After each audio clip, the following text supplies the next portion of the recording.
All right, we'll give it a couple minutes for some folks to trickle in here before we get started.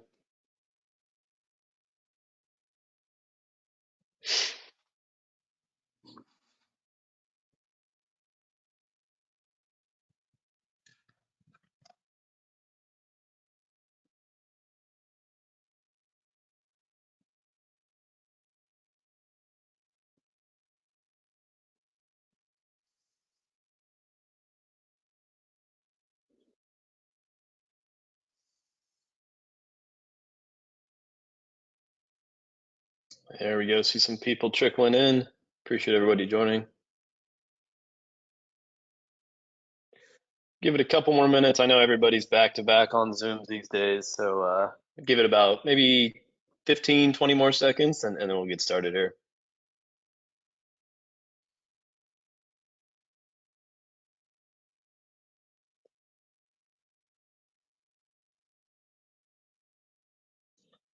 Awesome. All right, so let's get started. I'm gonna go ahead and start sharing my screen. It looks like you guys should be able to see that. Hey everybody, my name is Logan Gath. I'm a senior solutions engineer here at Dazz, and today we're going to walk through just kind of an introduction. Talk a little bit about some of the landscape and things that we're seeing out in the industry, which ultimately led to why we created Dazz in the way that we did. And we'll talk, of course, a little bit about how we're approaching the solution and how we're working to solve it. First up, shameless plug about me, who I am, that kind of stuff. So I'm in Dallas, centrally located. Spent about 8 years as an SE. Kind of got some pretty good exposure to a lot of the areas that you'll actually see that Dazz integrates around applications and performance related to those. The CI/CD space. So how are these applications getting deployed? And then most recently, I was at a CSPM provider out there by the name of Lacework. If I'm not working, which I try not to be absolutely tied to my computer, but you know how it goes. I do have my private pilot's license, so I like to get up and fly around when I can. PADI open water, so if I can get a dive trip going, I'm definitely keen on doing that. So what are we here for? This is kind of the world that we see it, or as we've seen in terms of remediation, is that there's no shortage of tools out there that can help you detect where do I have vulnerabilities, where do I have misconfigurations, where do I have a bunch of scary noise that exists in my environment. And what we see is a lot of folks end up with maybe starting off some of the native scanners that come with some of the cloud providers, and then they pick up here and there like an SCA, SAS, code scanning type application or tool. They pick up a CSPM maybe later on, and they either end up with this myriad of detections that are potentially duplicative and things like that, or they end up with multiple of all of them. And so at the end of the day, there's a lot of things out there creating noise, but there's not a lot of ability to see through all that noise and start to actually focus on fixing the problems. And that's where, especially with how hot cybersecurity is today and how in focus it is, we need to focus on what can we do to alleviate a lot of the pain points that we have when it comes to remediating. And today, I think it's a multiple of problems. It's people, it's a tooling problem, it's a process problem, right? So we're trying to help automate the bits and pieces that we can to try and make this a lot easier. And I'll get more into this later on. The little quote down there about Gartner, right? 99% of cloud breaches are caused by preventable issues. That's where I think I kind of want to start my initial focus and walk through, well, why is it the way it is today? And then again, we'll talk about how we're approaching solving that solution. So here it is. We've got an alert, right? Something, we'll go with an AWS like misconfiguration, right? We've got our alert and we now understand what do I need to do with it. And the process that we kind of see, and I've actually stolen a couple of these slides from our product guys. So apologies if you're watching this, Zusi, but I definitely stole your slides. I love them. So we get that alert, and the very first thing that we typically run into is as a security person probably, or maybe a developer is, what do I have to do with this, right? Do I need to go in and do this right now? Is it something that I've seen in another tool? Is it something that's not a big deal because of other compensating controls? So can I just dismiss it because I've seen it in another tool and that other team's working on it? Or is it something that I do need to address and actually take part in fixing? So let's say we decide, all right, that is something we do need to handle. And then it becomes the immediate next step of, well, when do I have to do that? How critical is this? What do I need to do here? And there's a number of things that we typically run into at this point. Not really sure how to address the CVE, right? It's a little complicated when I start digging into it. Probably are just trying to resolve this as part of the rest of your day, right? So you don't have a ton of time to devote to this. Or it could be I'm going to go chase somebody down and start to ask my teammate or maybe potentially ask a developer, which we'll talk about here in a second. Or the most common one I think we see is there's not really a large security team typically attached to this process. And so you have a small team working with a number of different sources that are giving them a lot of information. And so they end up essentially delaying it because they have a ton of time that they're spending doing other things and just not enough manpower to throw at the problem. And as I go through this, guys, I forgot to mention, please feel free to ask questions in the chat. I'll probably save them till the end. But please, feel free to throw some questions in there. So we got a delay now. And the very next thing we go, if we decide, all right, we do want to chase this right now. Well, where do I go? Like, there's a fundamental visibility problem that we typically see whenever we're looking at our SDLC process. The thing that we're going to anchor in, that we need to anchor in, how does our code get into our cloud? And then typically vice versa, if I'm trying to find a resource that's in the cloud and track back to where it came from, it's very tough to do today. And so that's kind of where this next piece of, well, what's the cause of this? Did it come from something like a Terraform file? Is it something rooted deep within our code? Is it a misconfig that someone manually changed? There's a lot of things that could cause this problem, and typically that can be tough to track down as well. So you can already start to see where I'm going with this. This is continuing to get a little bit more noisy, right? Um, but as we continue on here, okay, let's say I do have an idea of, this is the code repository I need to go to, or this is the team I need to work with. But who in that team do I need to talk to about it? Who's the developer that has the most understanding of that code or understanding of that application that I can go chase down for this? And a lot of the times what we see is not even one of these three that's listed here. It's actually going to be some kind of Frankenstein worksheet that's been put together that maps this team's responsible for these resources, and they're constantly trying to keep up with it. And so that poor security, team has to go and send an email to someone or ask around of that team, and the response isn't always great. I kind of liken it to before the DevOps movement really took off, where developers and operations teams were pretty siloed. And this movement that's been happening over the past couple of years, probably a decade now, is getting those teams to work better together. And I think security's still been kind of left out of that. Now that people are starting to see in the news, cybersecurity stuff like that, we start to roll them in with the rest of them. And what we need to do is get a tighter partnership between security, between developers, and even operations at times, right? So that's where we see a lot of the problems around chasing a certain email against someone, chasing a certain tool, and then we find that person, we send them an email or we send them a Slack, whatever it is, and it's probably the wrong person, right? So you have all of this manual effort that's associated with this, and we're helping to try and alleviate that, which I'll talk about. But we're not done yet. We keep going along here, and we do find the right person. Now that person has to go and figure out how to fix it. And again, this only continues to complicate this massive, lovely, terrifying flowchart that we have. First thing they probably do, right? What do they do best? Go to Google, go to Stack Overflow, go figure out some areas that we might have some examples of how to fix it. And let's hope that that fixes. Or we end up in this something broke section. We come back, we Google again, we ask around. So at the end of the day, what I'm trying to get across here is that there's a number of both people, process, and tooling issues that we have when it comes to remediation. And that's kind of the output that I'm looking to get across here. The end result, maybe we do finally fix it, but it can take, a day. It can take 2 months. And this entire time, you've got this exposure of risk for your organization. And the last thing we want is for this process to have been delayed and ends up in a potential compromise that is not going to look good once we go back on paper and say, we were at step 7 of that flow chart we just went through. We didn't get a chance to remediate it before it was taken advantage of.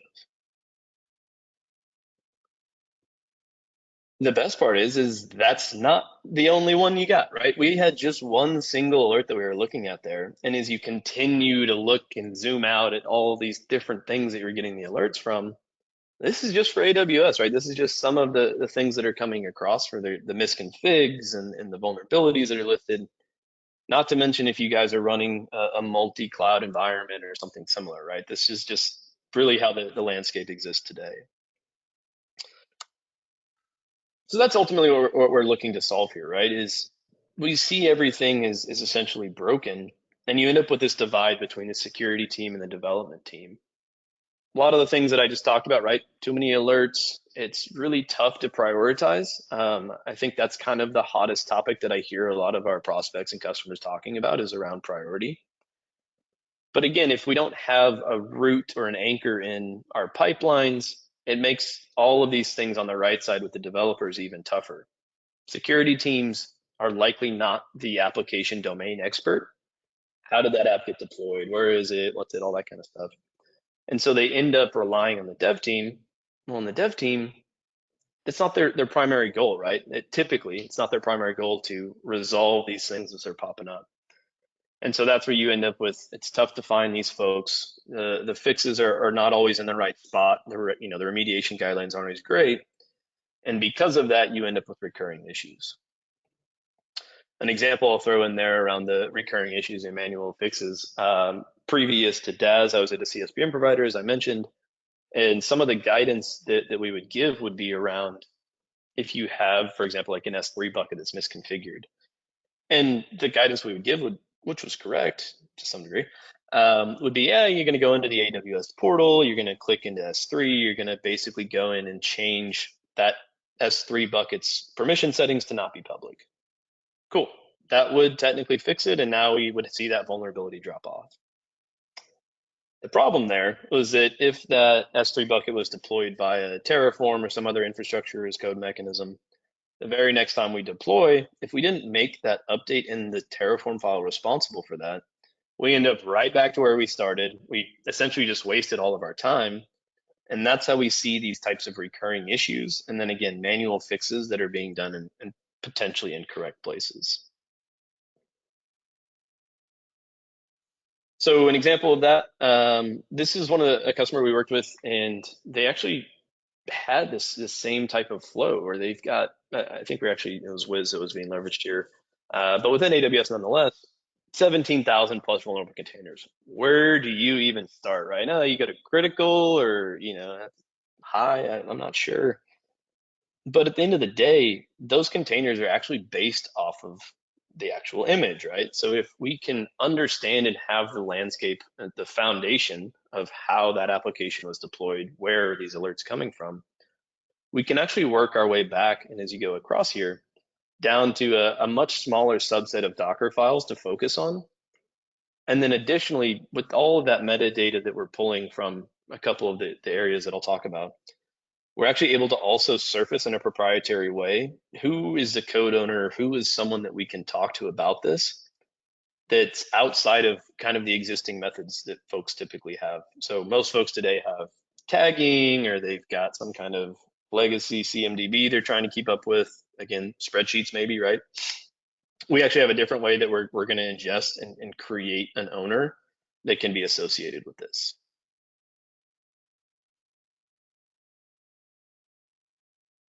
So how are we doing that?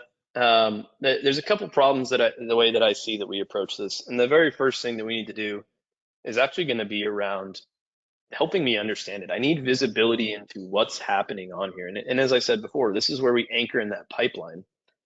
And then we also will gather all the different sources of alerting mechanisms that you have along the way. Native tools within your clouds, third party like a Sneak or a Lacework or a Wiz or a Veracode. We're going to ingest regardless of the tool we're going to ingest that data and aggregate all those alerts for you guys. The beauty here is it allows you to maintain having the best in breed tooling for each of these categories, but still get the effective output that'll allow you to do that remediation. Typically, if you've got a tool that's trying to be kind of the master of all, they end up being the master of none, right? There's nothing that goes as deep, and they end up falling short of some of the other leading vendors in that space. And so that's where we kind of took a step back and said, let's allow them to use whatever tooling they want. Most organizations probably have multiples of these tools. We've seen folks that have native scanners and they pick up another CSPM and then they pick up another CSPM, right? And it only compounds the alerts coming across. So we anchor in that pipeline, aggregate from all these different sources, and then we'll also start to deduplicate across those sources. Hey, you've got 1,000 alerts coming out of a CSPM, and you've also got 1,000 coming out of like an SCA or a SaaS tool. A lot of the times there's going to be overlap between them across the different stages of the deployment cycle. So we're going to dedupe and off the basis of that, know that, hey, you've got some duplicates that are happening here. You don't actually have 2,000, you maybe have a much smaller subset. And that's ultimately where we start to say, here's the root cause of all these things as we track back through that, similar to that slide we just talked about. Help me understand, where did this originate from? Help me find that Terraform file that S3 bucket came from, and allow me to then also see who committed that Terraform file, who manually kicked off a CI step associated with the deployment. These are the kinds of things that we'll actually pull from our metadata. And again, it's an agnostic third-party representation as to who the owner most likely is, or it's a good setup of people to talk to about it. And then finally, this is kind of the ultimate goal. A lot of the times we can actually provide that fix. So misconfigurations, changes to code itself. A lot of the times we can focus and change this line to this, and that's going to start to resolve your problem. And this is where we kind of package all this together, and we're attempting to automate everything that we've talked about up to this point. No more chasing people around, no more, kind of being misunderstood as to what's going on and where it came from and who we should be talking to about it. How do we do that? Architecture, I'll go pretty quickly through this. But along the top of there, as I mentioned a couple times, this is where we're anchored in those pipelines. So we have an understanding, we're just asking for view-only access, view and read access to these tools. And this is more of a categorical representation of these tools. So, don't freak out if you don't see Harbor or something in your code repositories. We've got those integrations. We just couldn't fit them all into one slide, right? But we plug into each one of these places, and that allows us to build that end-to-end journey of the code. From there, overlay that with all the different scanning mechanisms and things that we see out there in the enterprise today, do all of those steps that we talked about. We're enriching the data, we're making more sense of it, we're doing the deduplication efforts, and all of these things we can then be pretty flexible on. Do we plug into some existing ticketing tools that you guys have? What does your workflow look like today? And how would you like to integrate Dazz to be most effective there?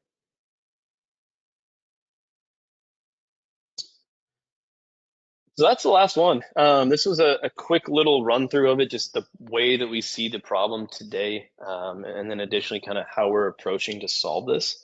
If you guys have any questions, I don't think I saw any come across yet. Maybe Alex saw them come across, but feel free to shoot them as well. There's my email. I put a QR code in here because I thought it would be cool to do something a little different, but that's my LinkedIn too.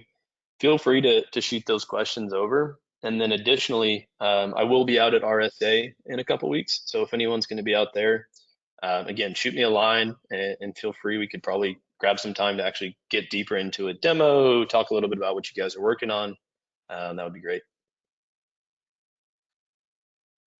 Hey, Logan, thanks for everything. One question for you that came up in the chat. Does Dazz work with Jira? Yeah, so Jira is great. The ticketing solutions like Jira, ServiceNow, a lot of the main players out there today, we've got integrations for. And that's actually one area that will be a bi-directional sync.